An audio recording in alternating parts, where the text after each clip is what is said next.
Mateus 13, 47.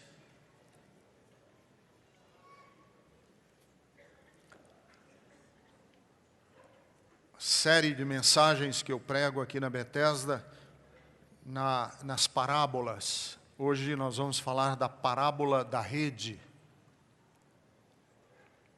O reino dos céus é ainda como uma rede que é lançada ao mar e apanha toda sorte de peixes. Quando está cheia, os pescadores a puxam para a praia. Então se assentam e juntam os peixes bons em cestos, mas jogam fora os ruins.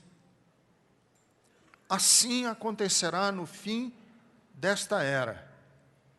Os anjos virão, separarão os perversos dos justos e lançarão aqueles na fornalha ardente, onde haverá choro e ranger de dentes. Então perguntou Jesus: vocês entenderam essas coisas? Sim, responderam os discípulos. Ele lhes disse: por isso, todo mestre da lei, instruído quanto ao reino dos céus, é como o dono de uma casa, que tira do seu tesouro coisas novas e coisas velhas.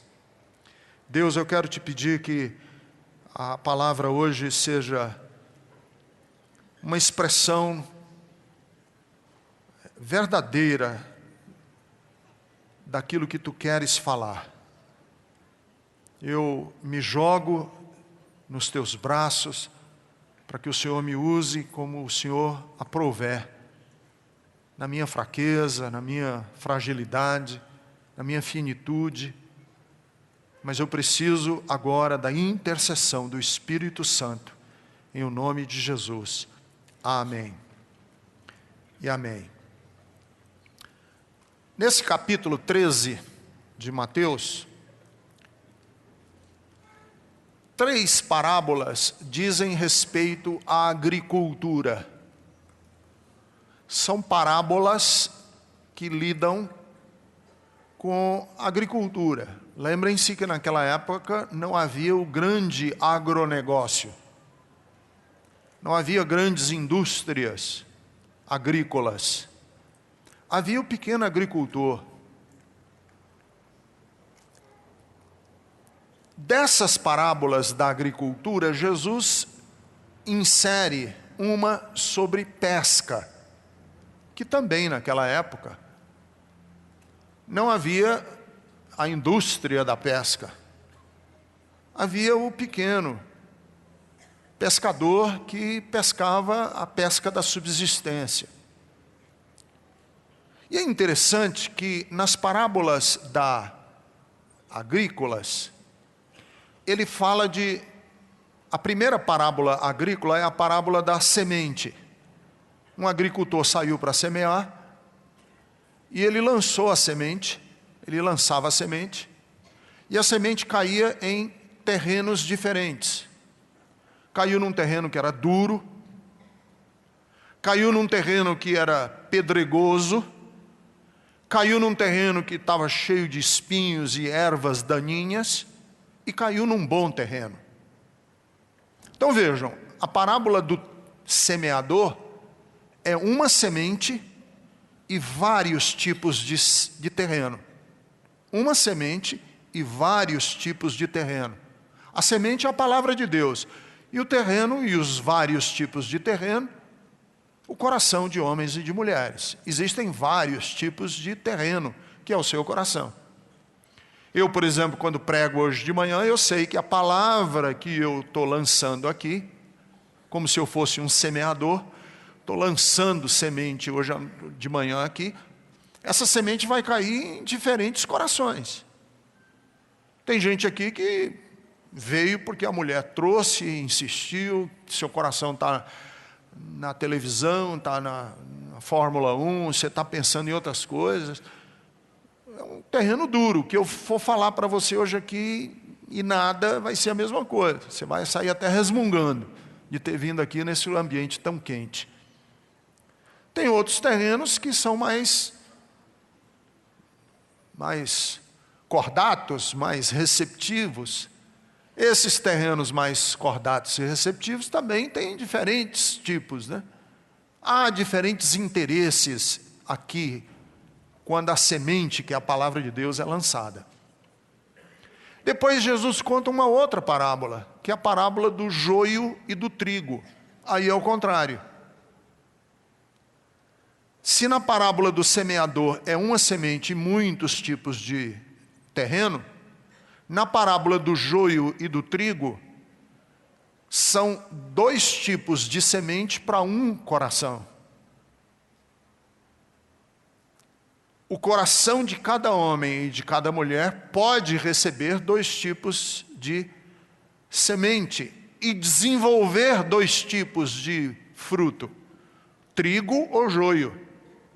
De um só coração pode nascer trigo ou pode nascer joio. E aí Jesus conta a parábola da rede do pescador. E a rede e a parábola da rede, ele diz, olha, o reino dos céus é semelhante a uma rede que pega todo tipo de peixe, mas os pescadores que arrastaram a rede até a beira da praia, quando estão lá com todos os peixes, os pescadores olham para aqueles peixes e aí eles separam peixe bom e peixe ruim. O peixe bom ele põe num cesto e o peixe ruim ele joga fora. Porque vem todo tipo de bagre, né? Vem todo tipo de sargaço, vem todo tipo de... numa rede que se puxa do mar. Vem peixe que não serve para nada. E o pescador pega esse peixe e joga fora. Ele disse assim será no fim dos tempos.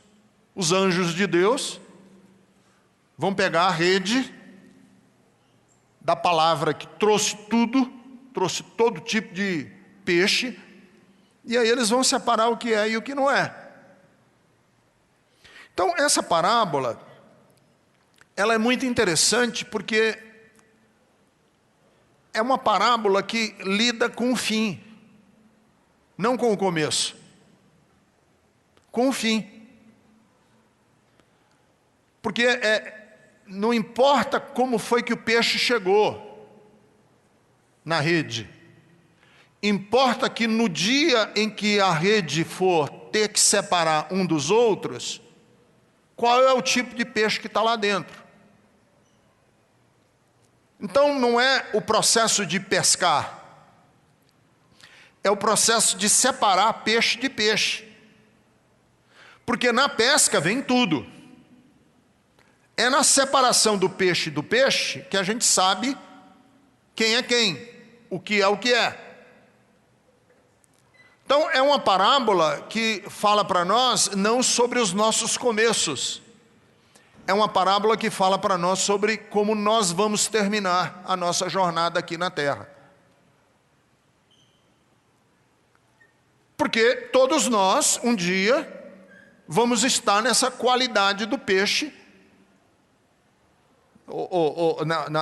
na condição do peixe, em que a nossa qualidade vai ser examinada. Isso aqui é um peixe bom ou é um peixe ruim?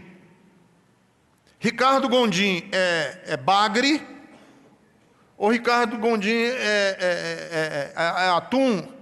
Ricardo Gondim é o quê? É peixe de lama? É traíra? É uma traíra? Ou Ricardo Gondim é salmão, nobre? É robalo ou é sardinha? Vamos decidir aqui, quem é esse cara? Mas isso não é feito no começo do processo. Isso é feito no fim do processo. Então o que é o reino de Deus? O reino de Deus é uma grande rede que traz tudo. E aí eu acho que é interessante que essa parábola, ela inverte alguns dos nossos processos de pensamento. Por exemplo, o Evangelho não é um processo que junta apenas.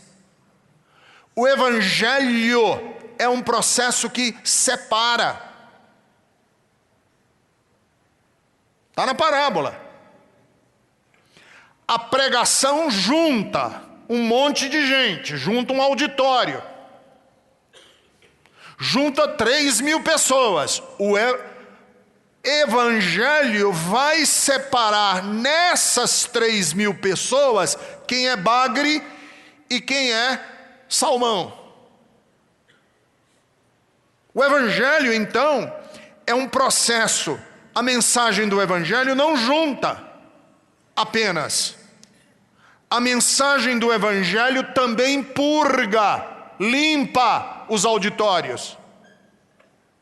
Porque nós estamos tão acostumados com uma mensagem de venha, queira, se una, participe, venha para Jesus, Jesus é maravilhoso, o Evangelho é lindo, a mensagem do Evangelho é poderosa, o Evangelho vai resolver os seus problemas. Essa mensagem junta um monte de gente.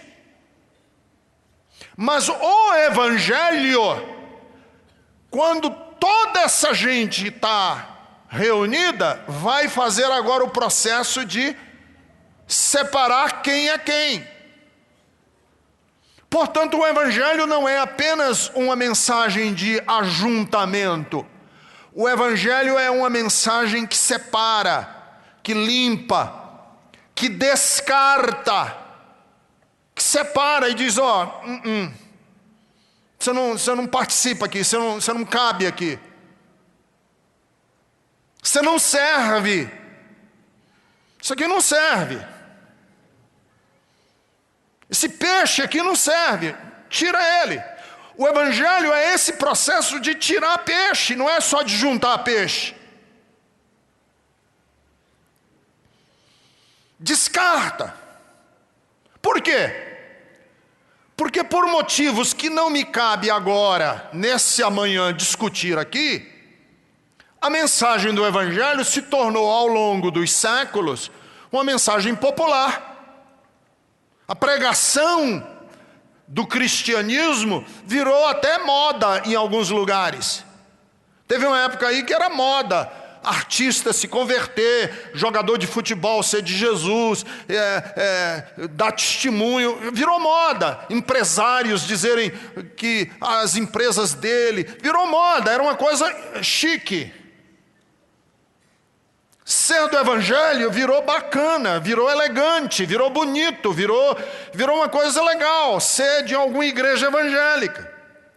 Então o que é o reino?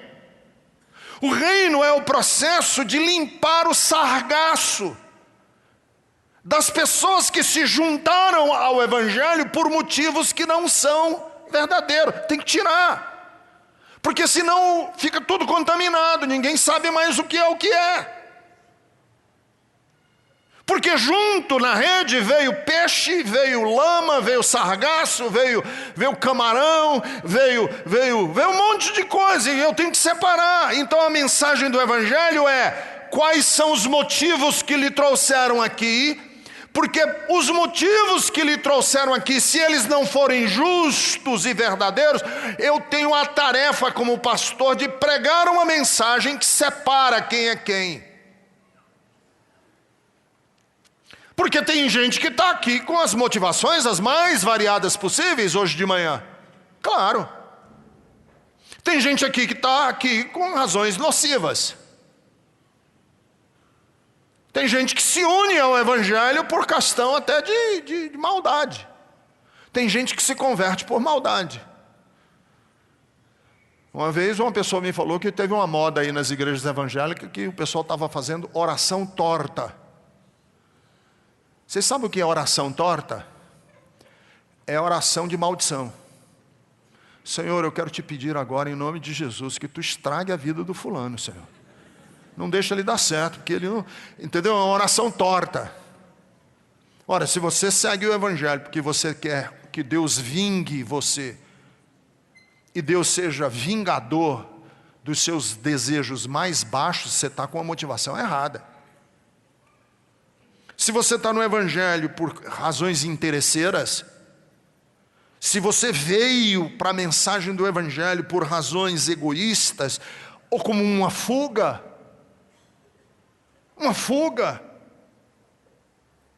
muitas vezes pessoas aderem à pregação do Evangelho fugindo da vida, para não enfrentar as verdadeiras razões da vida. Aí encontra, por exemplo, no diabo um espantalho maravilhoso para você jogar a culpa nele. Foi um rapaz uma vez que engravidou uma menina e eu fui conversar com ele, eu digo, me conta como foi que aconteceu. Aí ele olhou e falou, pastor, ora como? Aí eu disse, não é o como, isso aí eu sei. Mas ele, ora, pastor, eu vinha com ela no carro e a gente estava na Marginal e o diabo me fez entrar num motel. Eu digo, diabo não. É fácil, né, você jogar no diabo decisões que são suas. Ora, diabo. Então o que é o reino? É desmascarar que tem peixe que está na rede, que veio atraído pela pregação, mas ele está na rede com motivações, por razões que não são verdadeiras. Que ao longo da história cristã, reis, imperadores, ditadores, facínoras, toda gente que se uniu já à fé cristã, e se uniu à fé cristã por motivações que estavam erradas. O reino de Deus é separar, é desmascarar os meus processos e as minhas motivações quando elas não são justas e verdadeiras. É escancarar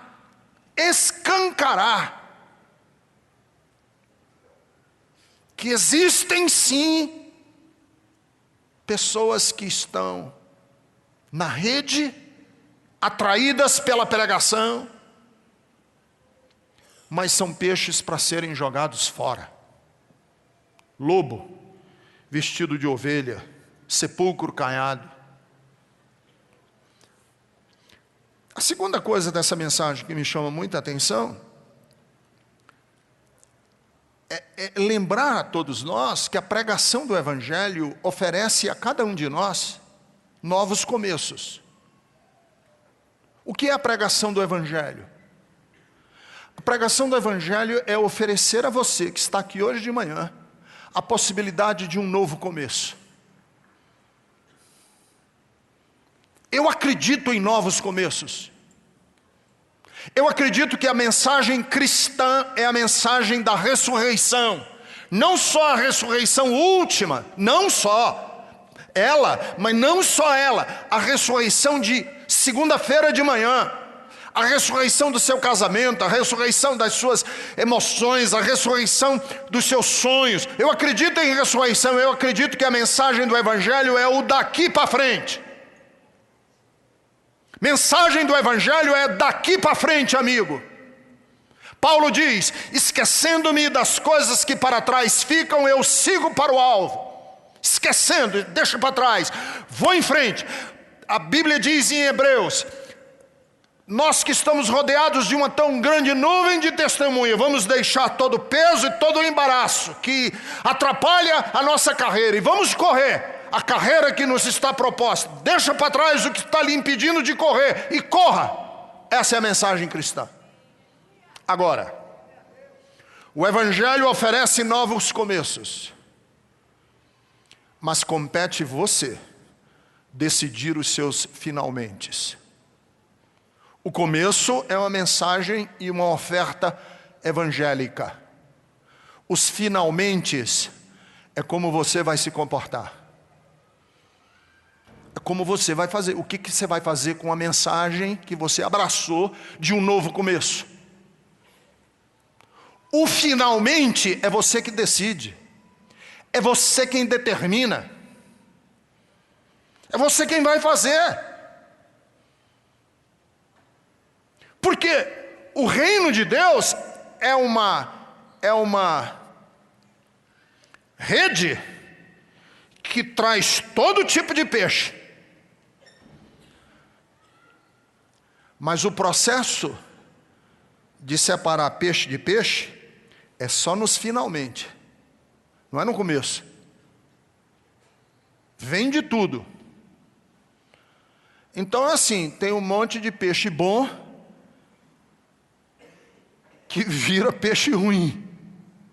E tem peixe ruim, espera que é possível que esse peixe dê ainda alguma coisa, porque a gente acredita em novos começos, em ressurreição. Então nunca julgue de dizer assim, esse cara meu é ponta firme, é madeira de lei. Olha que vida, pode dar errado lá na frente. Ou então você olhar para a pessoa e dizer assim, esse cara não vai dar para nada na vida. E ele brilhar. Porque eu acredito em novos começos. E se eu acredito em novos começos, eu tenho que acreditar também em péssimos finalmentes. O padre Antônio Vieira, de quem eu sou leitor e fã, padre Antônio Vieira foi um jesuíta que viveu aqui no Brasil, entre a Bahia e Maranhão, em 1600 e pouco, século 17. Mas era, para mim, uma das pessoas mais eruditas. Fernando Pessoa diz que na língua portuguesa não tem ninguém do calibre de Padre Antônio Vieira. Fernando Pessoa diz isso. Ele foi genial. E eu tenho a obra completa dele, ganhei de presente de um irmão que foi a Portugal e me trouxe em papel Bíblia, todos os sermões de Padre Antônio Vieira. E vez por outra, quando eu estou me sentindo muito besta, aí eu vou ler Padre Vieira, porque é para eu ficar no meu lugarzinho mesmo, de cearense. Padre Vieira diz assim, num dos sermões dele, no dia em que Jesus morreu, os evangelhos nos dizem que naquele mesmo dia morreram junto com Jesus mais 3 pessoas. No dia em que Jesus morreu, morreram com Jesus mais 3, com Jesus 4. Morreu Judas, o Iscariotes. Morreu o mau ladrão, morreu o bom ladrão e morreu Jesus. Todos morreram no mesmo dia. Judas começou bem, mas terminou mal. O mau ladrão começou mal e terminou mal. O bom ladrão, que a tradição católica chama de Dimas, começou mal, mas terminou bem. E Jesus começou bem e terminou bem. 4 histórias de vida. Judas Iscariotes começou bem, ele era inclusive tesoureiro da igreja, do grupo. Começou bem, era um dos 12, mas terminou pateticamente. Inclusive se suicidou-se.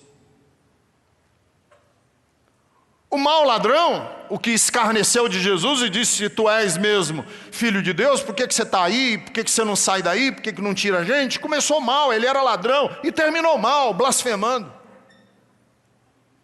Dimas, que é chamado de o bom ladrão, começou mal, ele era ladrão. Ele era um criminoso, foi crucificado e admitiu.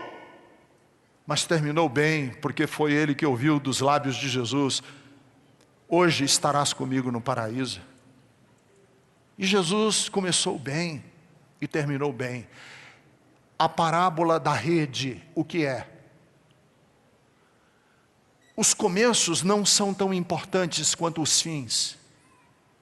É no dia, que é a separação do peixe bom e do ruim, que eu quero saber da sua vida. Não é hoje, não é amanhã, é no fim, é no último dia. É na última passada, no cruzar da linha. É no dizer de Paulo: combati o bom combate, corri a minha carreira e guardei a fé. Não importa como você começou, eu quero saber que rumo a sua vida está tomando, que rumo está tomando a sua família, que rumo você está tomando como pessoa. Isso é que importa. E eu vou terminar.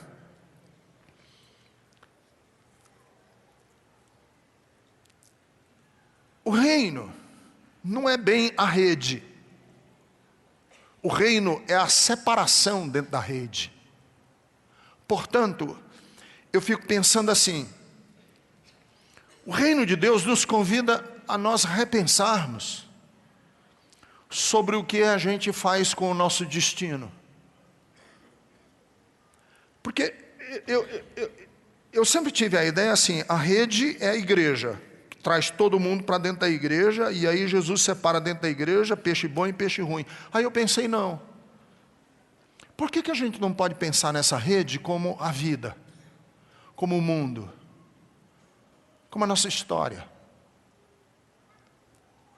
Em outras palavras, você foi preso numa rede, que é o seu destino.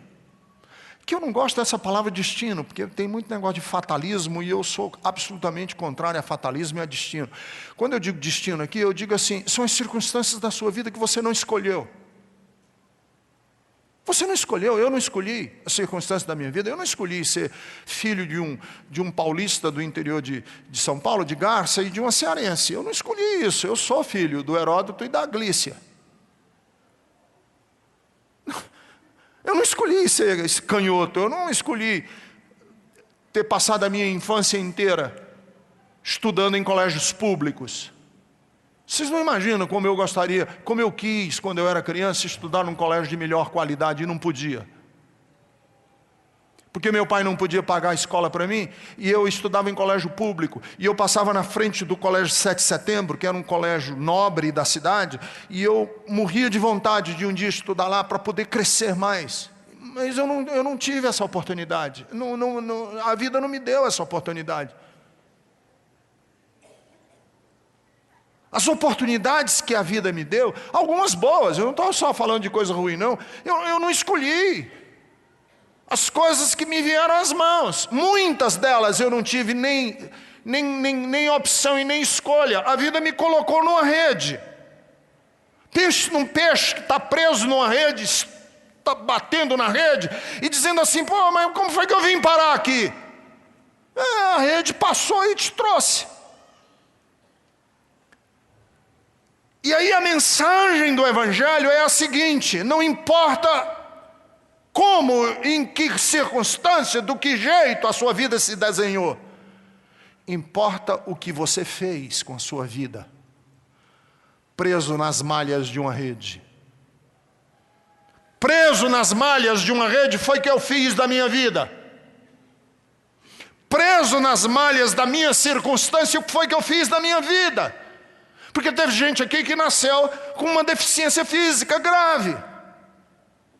Tem gente aqui nesse auditório que nasceu dentro de lares completamente disfuncionais. Seu pai era um doido, sua mãe talvez fosse alcoólica, eu não sei. As circunstâncias que você nasceu, e o Evangelho é um convite a dizer a você: não se deixe prender pelas malhas da vida, porque Deus quer ajudar você a sair dessas malhas um peixe melhor, mais bonito, não peixe para jogar fora. E eu conheço tanta gente que se deixou prender pelas malhas da vida e se tornou um azedo, um reclamão, um ranheta. Vive a vida inteira a reclamar da vida e não sai do lugar onde está, porque está preso ao destino, à vida. E o Evangelho é dizer, não, nós podemos lutar contra esse destino e podemos fazer a nossa vida brilhar, e ser bonita, e ser nobre, e ser empolgante, e ser uma vida que enaltece a glória de Deus.